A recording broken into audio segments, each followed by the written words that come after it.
It's a privilege for me this afternoon to introduce our next speaker, U.S. Senator Orrin Hatch. My first experience with the senator dates back to 1985, when I was serving as a clerk on the U.S. Senate Subcommittee on the Constitution.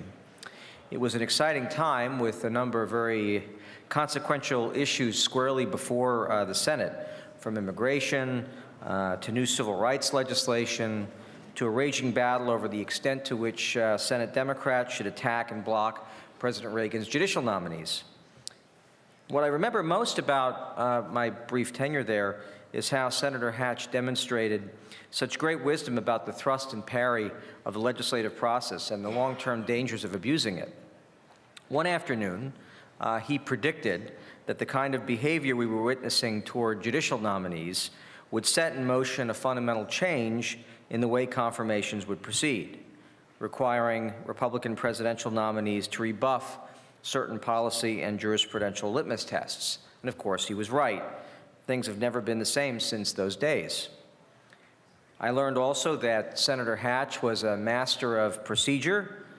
The legislative filibusters he orchestrated back then were thoughtful and strategic and evidenced a keen understanding of the importance of making sure that significant public policy proposals receive thorough deliberation. It's striking today that some actually wish to do away with the legislative filibuster and with it the important checks and balances it enshrines to prevent cram-down legislation. Finally, Senator Hatch took seriously his duty to understand what the Constitution required of him as a legislator. A day did not go by without Senator Hatch relating a particular legislative proposal to issues of federalism, the separation of powers, or the core freedoms set forth in the Bill of Rights. Few Senate hearings these days match the intellectual rigor of what took place back then, at least in my recollection, when Senator Hatch presided over the Senate Subcommittee on the Constitution and aided Senator Strom Thurmond in guiding the hearings of the full Judiciary Committee. We are all indebted to you, Senator Hatch, for the occasions you fought to shape legislative power in ways that comported with the vision of the Founding Fathers, and for the many instances where you have sought to secure a judiciary that is true to the Constitution as it's written. Your irrepressible defense of William Rehnquist and Robert Bork, Clarence Thomas, Samuel Alito, many Court of Appeals nominees during their divisive confirmation battles was masterful and unparalleled. And so, Senator, it's a great privilege for me to once again welcome you to the Federalist Society.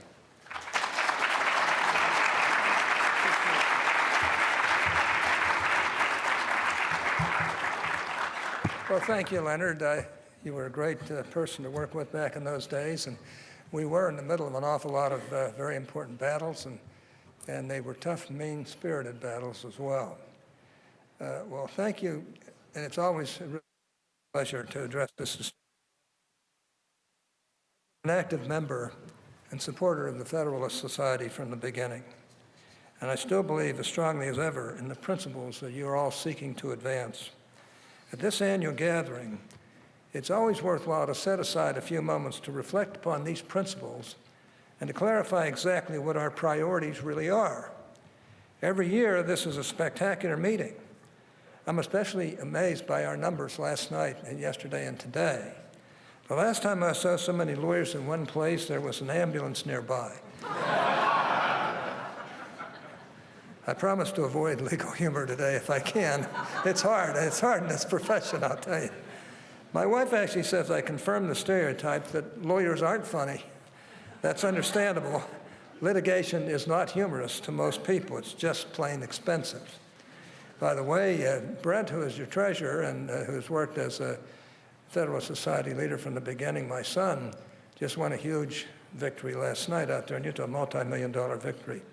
He's carrying the torch for the Federalist Society.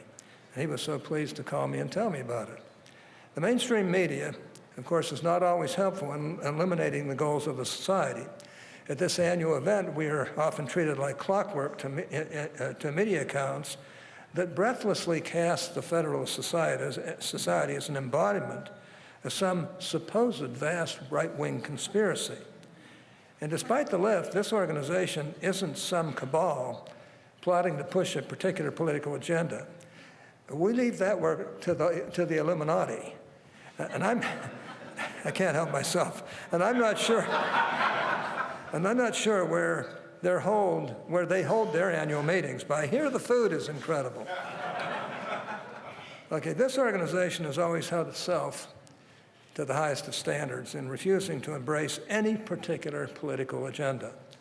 Instead, it is a forum for vibrant debate among our diverse membership made up of conservatives, libertarians, and moderates, and plenty of liberals, by the way, are included to ensure that as many points of view as possible are well represented. And we're proud of that. The Society also stands for just 3 principles that state exists to preserve freedom, that the separation of powers is fundamental to our system of Republican self-government, and that it is emphatically the province and the duty of the judiciary to say what the law is and not what the law should be. Some may suggest that this approach is simply an astute means of coalition building, and then by abstracting its principles, the society is able to build a larger, more ideologically diverse membership.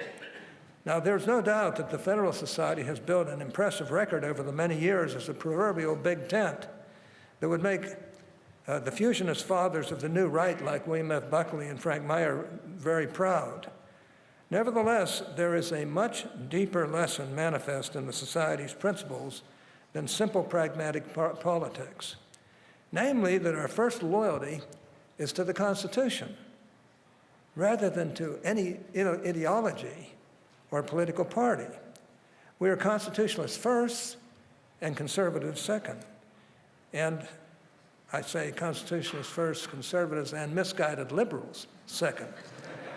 The framers designed our system of government with an eye toward one principle above all others, that in the words of Madison in Federalist 47, the accumulation of all powers, legislative, executive, and judiciary, in the same hands, whether in one, few, or many, may justly be pronounced the very definition of tyranny. And from this principle, the framers derived the central feature of our constitutional structure, the diffusion of government powers among the 3 branches, legislative, executive, and judicial. And moreover, within the legislative branch, the framers further divided power between the House of Representatives and the United States Senate. The division of legislative power, the power that the framers thought would necessarily predominate in a republic such as ours, between the 2 houses, bestowed upon us a far greater legacy than just a workable compromise at the Constitutional Convention between the large states and the small states. It also gave our republic 2 legislative bodies very different in character and function. The House of Representatives is an organ of government designed to embody the will of the people. Its smaller constituencies and shorter terms encourage members to stay in close touch with voters. With 435 members, robust participation by every member in every debate is impossibly cumbersome. The House is defined by majority rule, as logically benefits a body that embodies the popular will. By contrast, the framers designed the Senate to serve as what they called a necessary fence against the fickleness and passion that sometimes drives popular pressure for hasty or ill-considered lawmaking, or as Edmund Randolph once said, the turbulence and follies of democracy. Similarly, James Madison described the Senate's purpose as twofold. First, to protect the people against their rulers, and secondly, to protect the people against the transient impressions into which they themselves might be led. In accomplishing these goals, the Senate not only checks transient and occasionally intemperate impulses, but also refines the popular will through wisdom and sound judgment. Perhaps the most important characteristic that aids these important functions is the Senate's relatively small size, which enables each senator to contribute more meaningfully to the debate.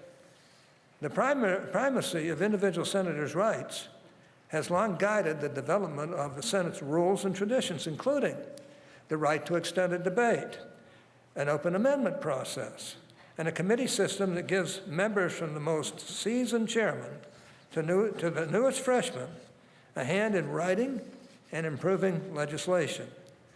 Moreover, in order to function efficiently or effectively, the Senate frequently requires members to agree to temporary modifications to the institution's oftentimes complex and cumbersome rules, agreements that require the unanimous consent of all senators.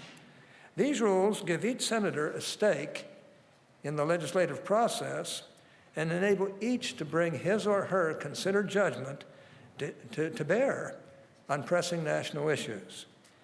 In exercising this considered judgment, senators must temper their pursuit of the common good with prudence. Aristotle called prudence the legislative science because it concerns the best means of achieving the greatest good in practice. Prudence restrains us from seeking immediate and complete vindication of a single abstract principle. Instead, it counsels us to work within our existing circumstances to vindicate the enduring principles upon which liberty depends. We cannot simply charge forward blind to present realities. To do so is to jeopardize hope for achieving any meaningful success in this messy world of politics.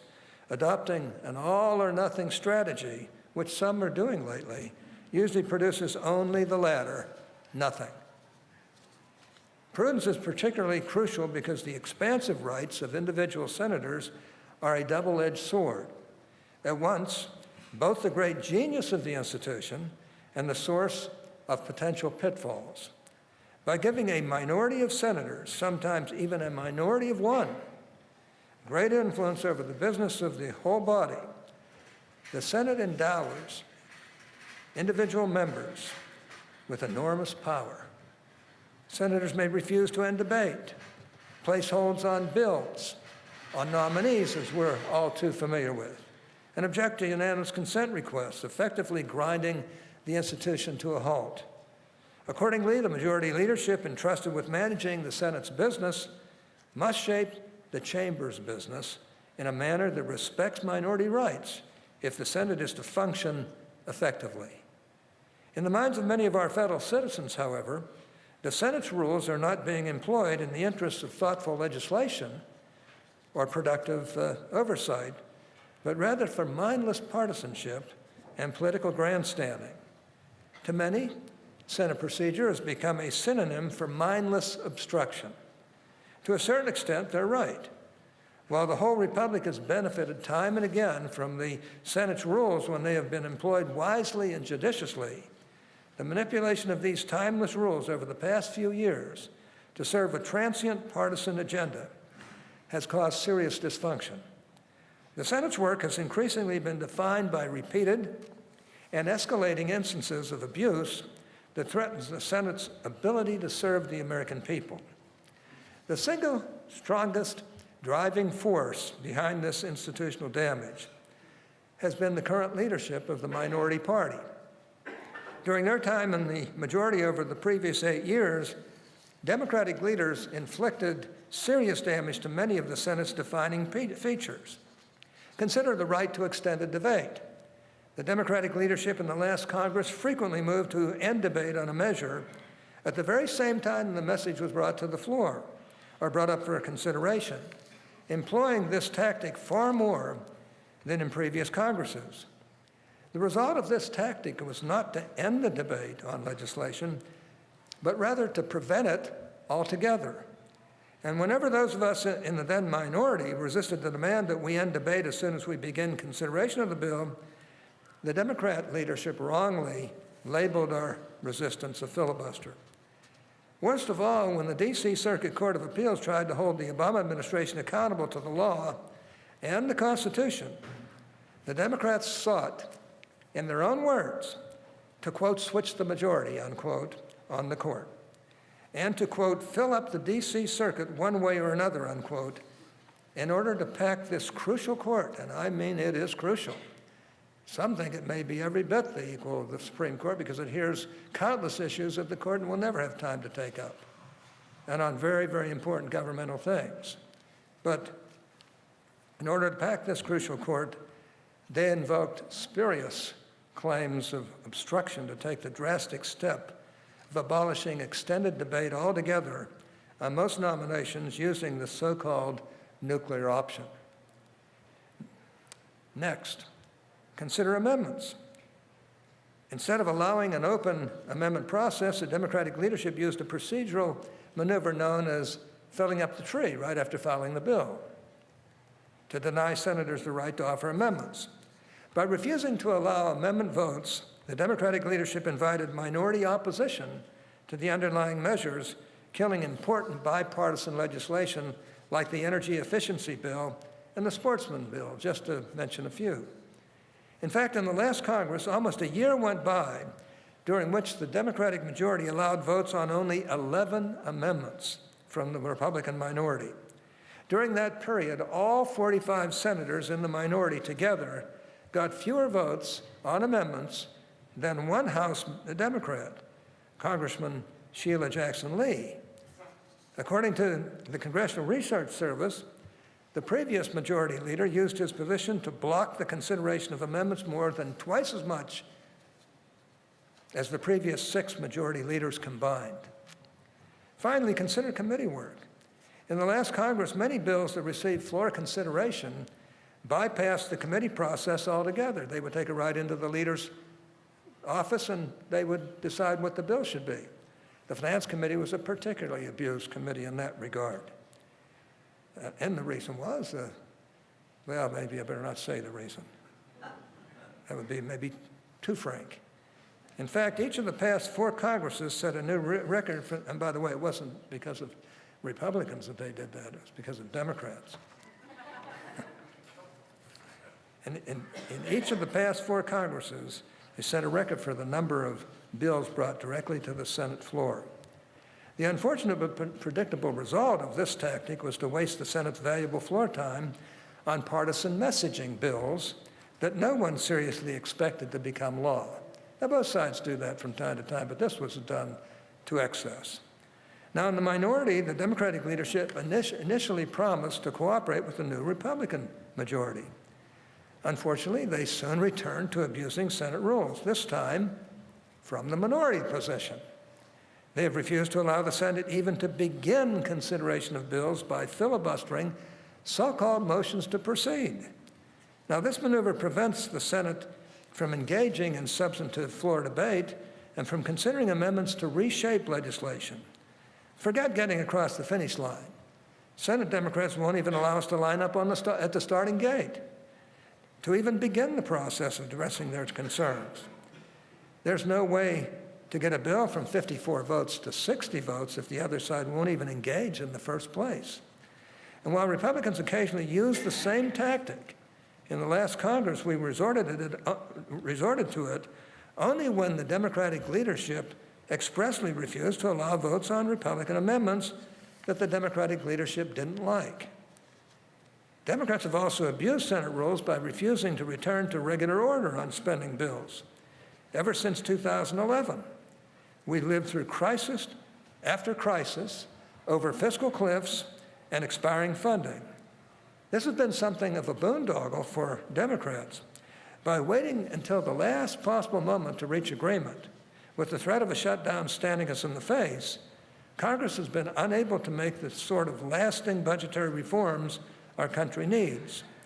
And there is little room or appetite to reform particular programs or reduce funding levels when a massive deadline looms and the consequences of missing the deadline may well be catastrophic. Unsurprisingly, the Democrats have exploited this dynamic, seizing on high-level disagreements on spending levels. For months, they blocked consideration of individual spending bills.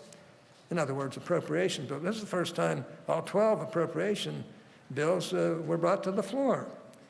But they filibustered every attempt Republicans made to bring a spending bill to the floor until just recently on one that they just couldn't. This is not responsible governance. Rather, it's a way to maintain the status quo in terms of spending and government programs. By locking arms and refusing even to consider spending bills outside of massive last-minute measures, Democrats have prevented Congress from addressing our debt problem our spending problem, and our entitlement crisis. Sadly, the upper chamber is still reeling from the previous majority leader's abuses. If I ever send him another bill, it'll be a bill to pay for all the damage he's done to the Senate. Now, he's a friend, but he knows that I feel this way because I've said it on the floor so many times. My only concern, and to him personally, my only concern is that he'd raise taxes to pay for it. You know, I'm joking, but let me make one thing clear. While I respect the previous majority leader as a colleague, I do not respect the tactics he used to advance his radical agenda. And he didn't even advance that very well. The result has been protracted gridlock. Into the breach begotten by this gridlock has stepped President Obama. While the president never, and I mean never, demonstrated any serious commitment to bipartisan legislating when he was in the Senate, he has now declared that he, quote, won't take no for an answer, unquote, when Congress refuses to go along with its far-left agenda, and that, quote, when Congress won't act, I will, unquote. He has followed up these threats with a variety of unilateral executive actions, many of which are flatly inconsistent with the law and the Constitution. And they're suddenly coming to the forefront because the Fifth Circuit Court of Appeals, among others, is starting to rebel a little bit and say, hey, wait a minute, there is a Constitution, you know. This brazen lawlessness has come in many different forms regarding, well, let me just mention a few, regulating contrary to the plain text of the law, such as with the Clean Power Plan, using conditioned waivers as a means of effectively rewriting entire statutes without Congress, such as with the Department of Education's handling of No Child Left Behind, creating gaping enforcement carve-outs, thereby effectively gutting duly passed legislation, such as with deferred action on illegal immigration, ignoring his statutory obligations without meaningful justification, such as with the Taliban 5 from Guantanamo, and convincing Congress to pass legislation that removes checks on presidential power, such as with Dodd-Frank's removal of congressional control over spending authority, and undermining effective judicial review. These are just a few examples, but the point is clear. Time and again, President Obama has flouted his constitutional authority and encroached on the legislative authority of a gridlocked Congress. In order to restore Congress to its proper role in the system of separated power, there is much work to be done. First, we must restore a sense of mutual restraint in the legislative branch. From various quarters, including from within the Senate itself, we hear calls to eliminate the rights of the Senate minority. Though these calls may be instinctively appealing, we should consider them with caution. Without these minority rights, the Senate would lose its unique character and would instead merely duplicate the work of the House of Representatives, adding a layer of gridlock to the legislative process for no really good reason. Those who call on the Senate to sharply curtail the rights of the minority should keep in mind that this is not the first Congress to face dysfunction. In particular, we should recall the example of Mike Mansfield, the late senator from Montana, a man I got to know. Senator Mansfield served as majority leader from 1961 until 1977, longer than any other senator in history. Those were turbulent times for the nation and the Senate alike, when the issues of the day could hardly have been more divisive. Near the beginning of his tenure, when a determined Senate minority stymied President Kennedy's legislative priorities, Senator Mansfield faced great pressure from within his own party to exert the majority's power more assertively. Senator Mansfield, however, resisted the call of his colleagues to bend the Senate rules.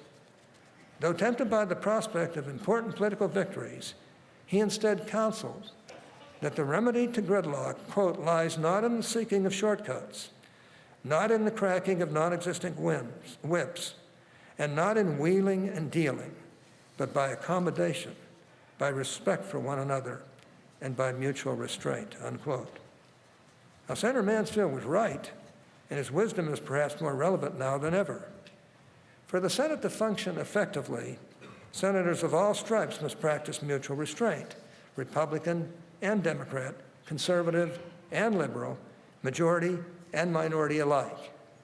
In practice, restraint requires different sacrifices of different senators, depending on their position in the body.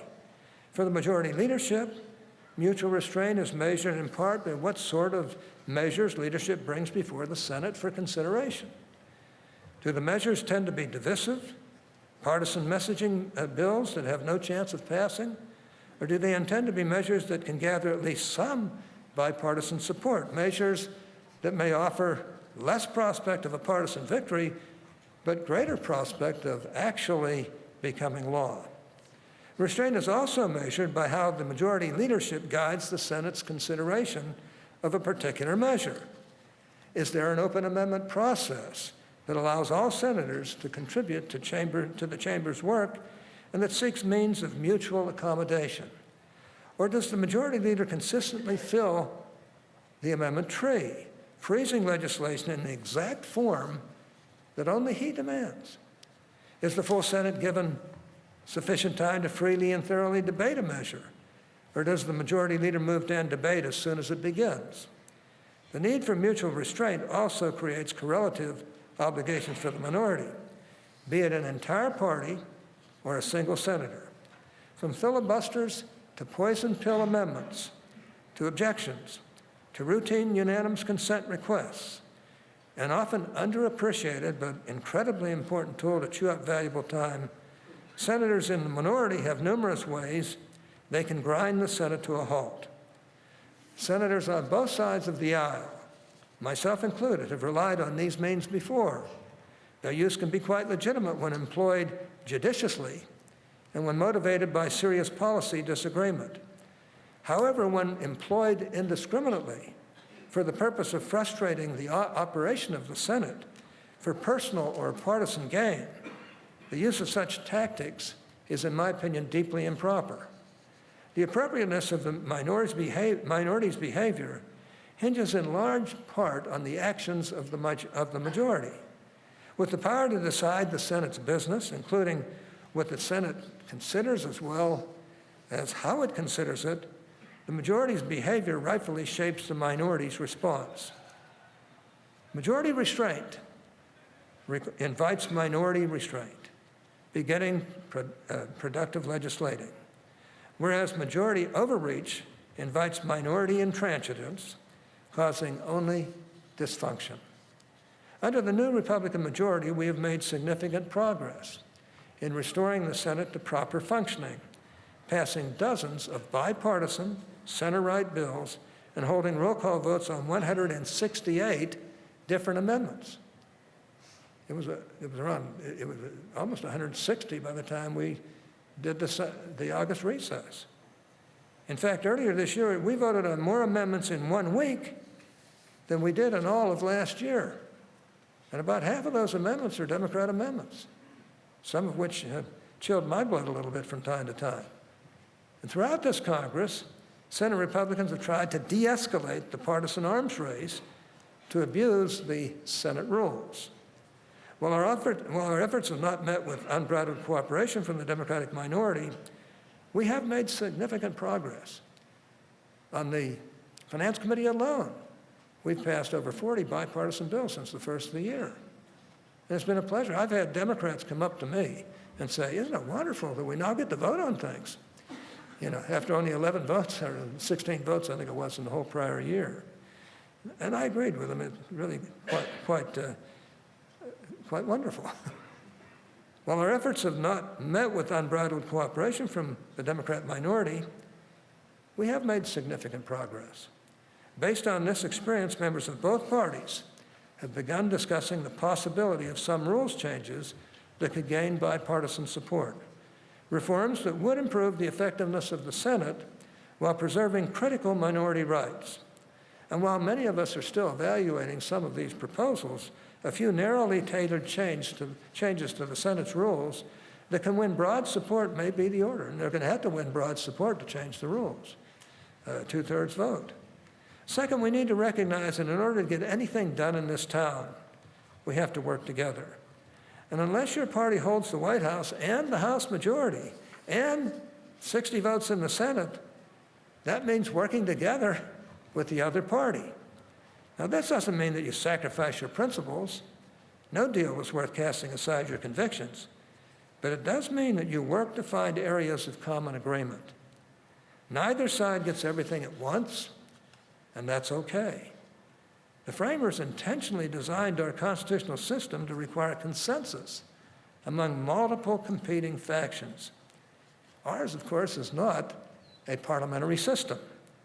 The party in control of the lower house cannot ram through whatever it wants by a bare party line vote. Rather, the party in control of the lower house must work with the party in control of the upper house and the party and the person in the White House to find policies that all three can agree on. Now, this is a slow process with many roadblocks and many veto gates. It would behoove us, I think, to bear all of this in mind. In short, we need to restore the culture of cooperation in Congress. Reaching across party lines to find areas of agreement needs to be seen not as an act of treason, but as an act of political reality and good governance, if you will.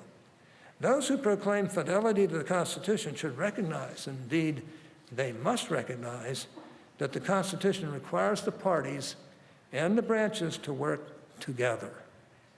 To advocate a go-it-alone or my way or the highway approach is not merely to blink political reality. It is to pretend the Constitution does not exist. Moreover, renewing our willingness to work together would actually help strengthen Congress as an institution. When Congress is dysfunctional, when it can't get anything done, the result is a power vacuum. And that vacuum gets filled by the president and executive branch agencies. At this point, I promise, I'm reaching the end of my remarks, but I don't want to keep anyone here too long. After all, these are billable hours of yours that I'm using, and I doubt many firms have a billing code for listening to my talk. So hang in there, everyone. If my charisma can't keep you awake, then maybe my sex appeal can. Of course, I'm talking to the women in the audience. I better be careful here. Finally, Congress must stop enabling executive overreach through irresponsible legislation. The unfortunate truth is that many of President Obama's abuses are rooted in irresponsible, unwise, short-sighted, or counterproductive laws that Congress has passed. Sometimes Congress has enabled executive overreach by shielding agencies from accountability. Consider, for example, how Congress acceded to the Obama administration's demands in crafting the Dodd-Frank banking, quote, reform, unquote, law. And I did put that in quotes for very good reasons. At the president's urging, Congress created a new agency called the Consumer Financial Protection Bureau, with complete freedom from congressional oversight, absolute authority to set its own budget, and near immunity from judicial review. By agreeing to these changes, Congress eliminated its ability to check this new agency in any meaningful way. We see the problem of agency unaccountability at work on a broader scale in the deficiencies of the Administrative Procedures Act. This 70-year-old law needs to be revised to require serious transparency by agencies. Needs cost-benefit analysis and evidence-based rulemaking, meaningful judicial review, and a mechanism for retrospective review of existing regulations.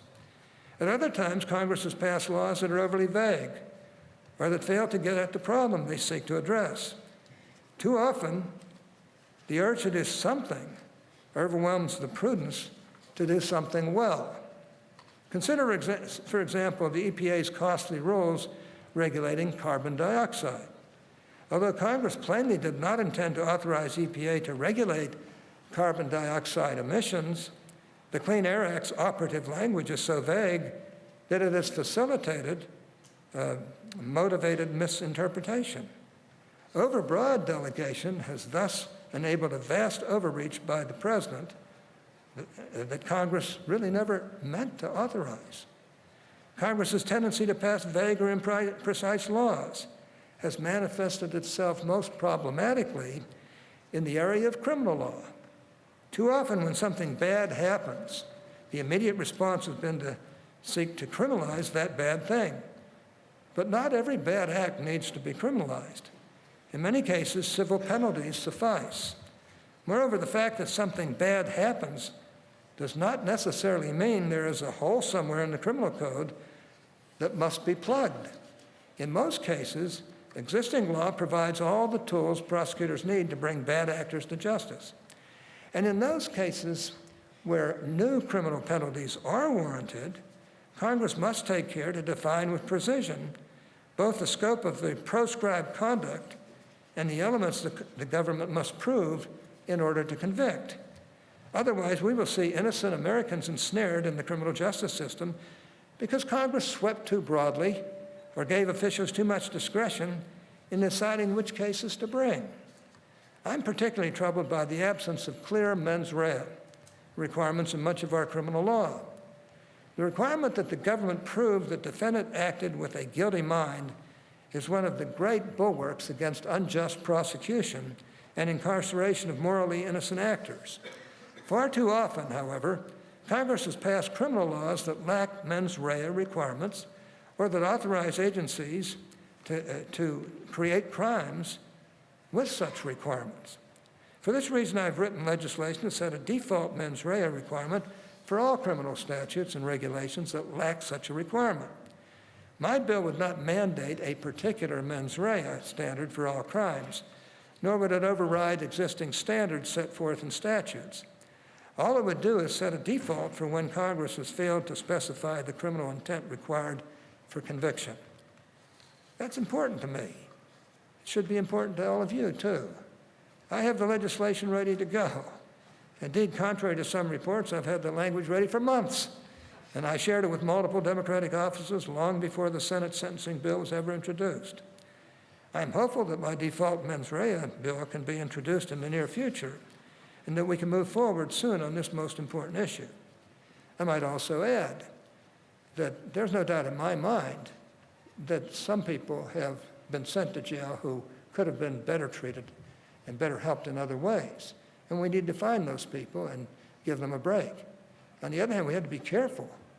We have to be very, very careful. I was one of those who put in place the rules that really have resulted in a tremendous reduction in crime in this country. The mandatory minimum rules, which I think have gone too far. On the other hand, we've got to be very, very careful if we're going to change those rules, because they did, and the evidence is that crime was brought down dramatically during these intervening years. In closing, I should note that responsible legislating is not an easy task. It requires difficult compromises, political risks, and a lot of hard work. Nevertheless, the consequences of inaction, namely overreach by the executive branch, create an absolute imperative for Congress to act and act responsibly. Congress must reclaim its rightful role as the primary lawmaking body in our constitutional system, and once again serve as a crucial check against executive encroachment if the abuses of recent years are to be reversed and not duplicated by the other party when they have the opportunity. I'm grateful for all of you and for your support of the Federalist Society. This is a grand society. And like I say, it's not particularly made for just anybody. We all have benefited from the work of these folks who run this society. We've all benefited by the debates that have occurred. We've all benefited by the many, many really well thought out remarks that have been made over the years. And we've all benefited by being together and getting better acquainted, tapping each other's sources of wisdom, and of course, by just being friends. And what's great about it is that we come from all segments of the philosophical component. And I'm proud of all of you for doing so, and I just want to say that as bad as I've painted the Congress today, it's actually worse. But it's actually better, too. I have to say that we're making some headway. we're actually doing some things that are bringing both sides together more often. And we still have those who feel very deeply about upsetting the so-called apple cart. I'm one of those myself, and I've done it over the years on things that I really feel very deeply about. And we've won some pretty darn important battles over the years because of the filibuster rule. I just want you to know it can be abused. It has been abused. And we've got to make sure that our leaders allow the Senate to function. If it will function, it really is and will be the greatest deliberative body in the world, and it will be a great component with this wonderful public body called the House of Representatives. God bless you all. Thanks so much. You want me to do anything? You want to? You want to tell them? We have time for one or two questions, and then we're going to break for the next session. So, Senator. I'll have to shout it out because I can't see very well. Yes. Thank you very much, Senator. I'm one of those that does not think the filibuster does more good than harm. I think it does more harm than good. The reason I think that is because historically, liberals and those who want to grow government are very ideologically united. When liberals are in power, when they control the Senate and they want to expand the government, they're always successful in peeling off 4 or 5 Republicans to join them. When Republicans are in power, the Democrats stay ideologically united. There are never 60 votes to significantly roll back the size or scope of the government, as evidenced by the fact that in modern times, never once have we significantly rolled back the size and scope of government. And we have a presidential campaign going on right now, and multiple candidates are pledging to eliminate multiple departments of the government. But there will not be 60 votes for that. The Democratic Party will never allow a bill getting rid of the Department of Commerce or the Department of Education to withstand the filibuster, to get past the filibuster. So, where do I stand? yeah, I mean, what evidence is there that the filibuster does more good than harm? Well, I can tell you dozens of bills that would have wrecked this country overnight had we not had the filibuster rule. Let me just go back to a young freshman senator in 1977 and 78, who the whole business community came to, me. Now, the only reason they came to me, I was 98th in seniority. I was all that was left. Nobody else was willing to take this on. Labor law reform had gone through the House like a dose of salt's not a bad analogy, by the way. And they had nowhere else to turn. So in my little tiny Dirksen office, everybody who was anybody in the business community in this town, the head of the chamber, the head of the NFIB, head of the business roundtable, et cetera, and the hoteliers, retailers, et cetera, et cetera. They met with me in this little tiny office. And here's what they said. They said, we know we can't win, but we have to fight this. Would you be willing to lead a filibuster? And I said, well, in my bushy-tailed freshman senator sort of way, I said, well, I think you can win. And they looked at me like, where did this kid come from? What a dumbbell. And I said, yeah, I'll lead the fight if you'll do 2 things. And they said, what are those? I said, number 1, if I ask you to do something, I don't care what it costs, you do it. I said, I'm not going to ask you to do something that's not essential or not important. But if I ask you to do it, you do it. They coughed and sputtered and finally said, okay, we'll do that. What else? I said, nobody breaks ranks.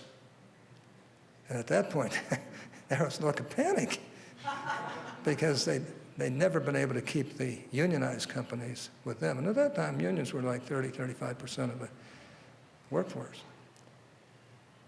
Now, labor law reform went through the House, and bam. There were, at the time, 62 Democrats, 38 Republicans. And some of the Republicans, there were 14 liberal Republicans led by Jacob Javits of New York. I mean, it didn't look like you could win. And in the end, after 6 historic cloture votes, they were going to give us 2 of them because they didn't want to brutalize Dick Lugar and me, ask him to help freshman senators too badly. So they let us have the first 2, but then they were surprised we had 3, and then 4, and then 5, and then finally, the most substantive votes on a filibuster in the Senate's history, the sixth one. And we all knew that was the vote. That was going to make the break. And I was going to lose. In fact, I remember I had to hold on to Ed Zorinsky, who was from Nebraska. What they didn't realize is Zorinsky was a close friend of mine. And that morning I called him. I said, "Are you with me, Ed?" He said, "Well, they beat me up in Bob Byrd's office for 3 hours last night." I said, "Well, I got to have you." He said, "Well, mark me down as a tremulous no." He said he was very shaken by it. I said, "Well, I got to know." I said, "Let me know when you come on the floor." And Howard Baker came in. We were using his inner office. He came in. He said, "You know you're going to lose, Orrin?" I said, "Yeah, I know I'm going to lose." The Chamber of Commerce president said, "You're going to lose." I said, "Yeah, I know I'm going to lose." He said, "What do you want to do?" He said, "They're willing to give you a little of a procedural ploy that'll make it look like you won something." I said, "Howard," I said, "I'd rather have everybody in this country know who did it to them." And he turned white because he'd been working with Russell Long, and they knew they were going to win in the end. And Howard was dealing with the unions. He wanted to run for president, and I think there was maybe a little promise by the unions on this thing. Well, but he stuck with me. He promised he would. He did. He was a marvelous man, and I loved him dearly. So we got on the floor, and the only Democrat who spoke out against labor law reform in the whole solid month on the floor was Fritz Hollings. And Hollings came up to me. I never could understand him. He spoke a different English than I did. He came up on the floor and he said, "Orrin, you know you're going to lose." And I said, "Yeah, I know." He said, "Well, Byrd's going to do this motion. It sounds good," he said, "but you're going to have to object." I said, "I'm not objecting." He said, "You're not going to object?" He said, "Who's going to object?" I said, "You are." And he went, "Me?" And I said, "Yeah, you." He said, "Well, what about Zorinsky?" I said, "You let me handle Zorinsky." So Zorinsky came walking in 2 minutes before the vote. He sat down on the far left of the dais, of the chamber, and I went like that to him, and he went like that back. And I went to Fritz and I said, "I've got Zorinsky." He said, "Well, then I'm going to object," he said. So I hope I'm not boring you with this story. It's a little long, maybe I shouldn't have told it, but It's good. I can't help myself. But it's just a perfect illustration of how important the filibuster is. And because had we lost that, we'd have gone straight to socialism. There's no doubt in my mind at all. And so Byrd gets up and makes this now I happen to gain a great appreciation for R.C. Byrd before he died. He would never, ever have allowed to go on what went on in the last 7 or 8 years. He would never have allowed the president to do what he's doing on executive orders. He would never have allowed the president to ignore legislation and ignore the Congress and to usurp the powers of the legislative body. He would never have allowed that to happen. He would have raised unholy hell. But he got up and he started making this very flowery motion to recommit the bill back to the Senate Labor Committee with a report back forthwith as a pending business. Now, there was good reason for that. We'd worked all night long to have 1,000 amendments to this post-closure, and that was before you could end in 30 hours in post-closure. That's what caused the rule to change, because we would have kept them there for 3 or 4 months till they brutalized us, both Licker and myself, just to make the point. He makes this flowery thing. I make the motion to recommit this bill back to the Labor Committee with a report back forthwith as a pending business. And he turns to me real benignly, figuring I'd have to object. Now, when I told Fritz this, he said, you got to object. I said, "I can't object. You know, if I object, it becomes a procedural vote, and all you guys will have to support Byrd." "Well, who's going to object?" I said, "You are." So Byrd makes this flowery thing, praising these 2 young freshman senators for all that they had done and how sincere they are and in this losing cause and so forth. I mean, it was really wonderful. I'm not sitting there like this, thinking, my gosh, what accolades, Yeah. And so he finishes and he benignly turns to me, waiting for my object, because he knew if I objected, it was over that way. All of a sudden, he hears this big, loud object from his side of the floor. His head spun around so fast I thought he had a whiplash, honest to goodness. And Fritz objected. And Byrd started screaming. And then, all of a sudden, Russell Long, who didn't want to cross over and vote, he was voting with us, but I knew we'd lose him in the end. Russell Long shot out of his chair, speaking 4,000 words in a minute, as only Russell Long could do. He was marvelous. He was really something. And said, well, this is not democracy, this is not this, and blah, blah, blah, blah, blah. And then he finally said, I'm going to have to vote for cloture. At that point, Fritz said, Russell, we always knew you were going to leave. At that point, Ted Stevens, I'll never forget it, who was badly abused by our own Justice Department, who should never have gone through what he went through, who was innocent and proven to be so when the final exculpatory evidence was allowed to come out. Wonderful book written on that, by the way. Ted stood up, he said, well, Russell, if you're crossing over, I'm crossing back. He had left us on the third vote because of a huge Teamster contingency, and we knew we'd won. That's just one, but that was an important battle. Had we lost that, it would have been over. I'm telling you. This country would have been unionized against its will. And look, this is a young man who spent 10 years as a union member in the AFL-CIO as a skilled tradesman, learned the trade and worked for 10 years in the building construction trade unions. So I don't hate unions at all, but this was a power grab like you've never seen before in your life, and we couldn't have stopped it had it not been for a filibuster. And of course, there were a lot of things came from that as well. Now, I can name dozens and dozens of things like that. This country would have been gone had it not been. So the Democrats can use that too, and sometimes it's irritating. Sometimes they think, oh, well, why are they doing that? Well, I know why they're doing it. They have a right to. And frankly, it does make the Senate sit up and take notice of other people's points of view. I'd fight to my death for the filibuster, knowing how important it has been in saving the country time after time. Yeah, it's hurt us time after time because when they have the votes, that's fine.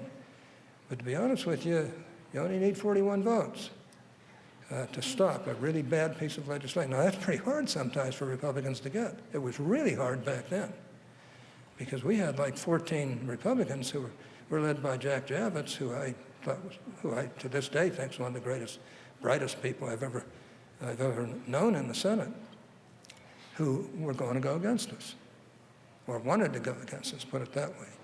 So don't jump too soon on that. Look through over history, and you'll find that it has been a very beneficial thing. Now, the way it's being used to call up a bill, as Harry Reid would do, immediately file cloture on a motion to proceed, or even the bill itself, and then not allow a debate at all, yeah, that's an abuse of the system. That's not a filibuster. That's an abuse of the system. So, yeah, that was done over and over and over again, more than any other time. Now, I'm not saying you can't do that, because there are some things that are so important you might have to do that, but not on everything, on a partisan basis. And that's what was going on, and that's undoubtedly what had you up in arms. And you know, there's an argument against improper use of a filibuster, because that was no filibuster. I could go on and on. I'm sorry, I went on and on as it was. I apologize to all of you. Yes, sir. All right, I think Leonard's going to. Yeah, we're going to have to. You want to stop? We're going to have to invoke cloture.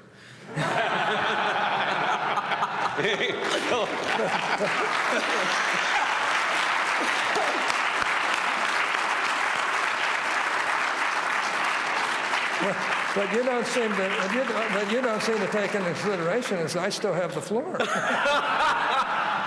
As I said before, a man who knows his procedure.